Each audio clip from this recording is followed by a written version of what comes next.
ஜெய் ஸ்ரீமன் நாராயணா. திருமண பொருத்தத்தில் யோனி பொருத்தம்னு ஒன்று சொல்வா இல்லையா, அதை பற்றி துளிவுண்டு இன்றைக்கி பார்க்கலாம். அடியேன் ஜோதிடர் லட்சுமி நரசிம்மன், திருநெல்வேலியிலேருந்து.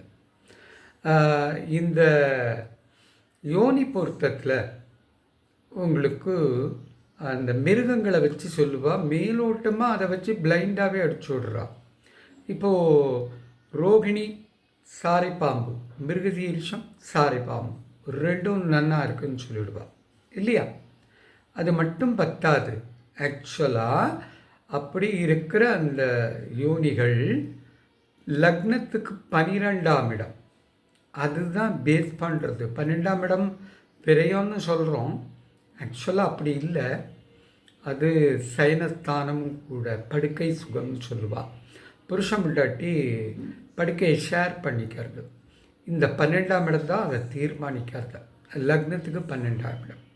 ஒருவேளை லக்னம் வலுவற்று இருந்தால், லக்னாதிபதி லக்னேசன் வலுவற்று இருந்தால், சந்திரன்லேருந்து 12, சந்திரன் இருக்கிற ராசியிலேருந்து 12ஆம் இடம், இல்லை அதுவுமே சுமாராக இருந்தால் சூரியன் இருக்கிற வீட்டிலேருந்து 12ஆம் இடம்.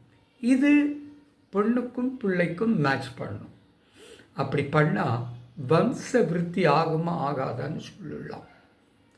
இப்போது ஒரு குழந்தை பிறக்குமா இல்லையா அப்படிங்கிறத இந்த 12ஆம் இடம் தீர்மானிக்கிறது. அதை கரெக்ட் பண்ணிட்டோம்னா கண்டிப்பாக குழந்தை இருந்ததுன்னா எந்த தசையில் எப்போ பிறக்கும்னு சொல்லிவிட முடியும். 100% அக்யூரேட்டாகவே சொல்ல முடியும். இந்த டயத்தில் இந்த இதில் குழந்தை பிறக்கும். பொருத்தம் பார்க்கும்போது அதை கவனமாக பார்க்கணும்.